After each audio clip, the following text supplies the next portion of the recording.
8h21. Le 7-9-30 Listen anywhere. 万维读报 وحده من سوريا. 再聊聊 sur France Inter. Géopolitique, bonjour Pierre Aski. Bonjour Nicolas. Pierre, vous revenez sur la condamnation de l'opposant russe, Kara-Murza. Face à ses juges, Vladimir Kara-Murza a comparé son procès à ceux de l'époque stalinienne. Il sait de quoi il parle. Ses deux arrière-grands-pères ont été exécutés et son grand-père a été envoyé au goulag pendant le règne du petit père des peuples. À son tour, Vladimir Kara-Murza a été condamné hier à 25 ans de prison pour son opposition à la guerre en Ukraine. C'est la plus lourde peine prononcée depuis le début de l'invasion de l'Ukraine. Toute opposition à la guerre est sévèrement punie, mais le pouvoir russe a visiblement voulu faire de Kara-Murza un exemple en augmentant considérablement le prix de la dissidence. La justice a chargé la barque en l'accusant de trahison.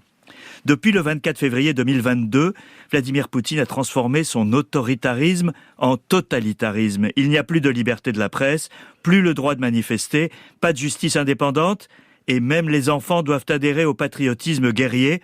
On pense à la jeune Maria et à son père Alexei, la jeune fille envoyée dans un orphelinat pour un dessein pacifiste, et son père en prison. Et pourquoi, Pierre, cet acharnement sur Kara-Murza ? Vladimir Kara-Murza incarne tout ce que Poutine déteste, Nicolas. Il a été journaliste, opposant politique, il est charismatique, parle plusieurs langues et a portes ouvertes à Washington où il a soutenu les sanctions contre des officiels russes.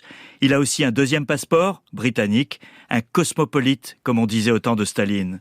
Il n'a que 41 ans, mais a été l'une des personnalités les plus remuantes de l'ère post-soviétique. Kara-Murza a été un proche de Boris Nemtsov, un homme qui a soutenu Poutine lors de sa première élection en l'an 2000, mais s'est ensuite retourné contre son régime pour terminer abattu de plusieurs balles à quelques mètres du Kremlin. Kara-Murza a lui aussi été victime de 2 tentatives d'empoisonnement, dont l'une l'a plongé dans le coma.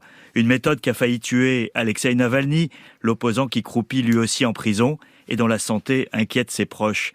Après Nemtsov, Kara-Murza s'est rapproché d'une autre bête noire de Poutine, l'ex-oligarque Mikhail Khodorkovsky, qui vit aujourd'hui à l'étranger après avoir purgé une longue peine de prison.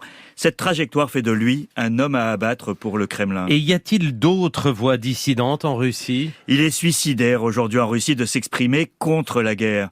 Pour entendre des sons de cloche contraires, il faut pouvoir accéder aux médias russes indépendants qui se sont réorganisés à l'étranger, comme Meduza, Novaya Gazeta ou Dojd. Leur écho est difficile à connaître car il faut contourner les blocages pour les recevoir. Cette chape de plomb n'est évidemment pas un signe de grande confiance en Russie, surtout au moment où se durcissent les lois concernant la conscription.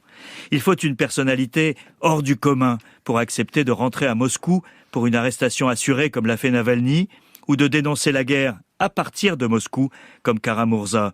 Tout le monde n'est pas un héros, mais Poutine sait très bien que ceux qui se taisent ne soutiennent pas nécessairement sa guerre.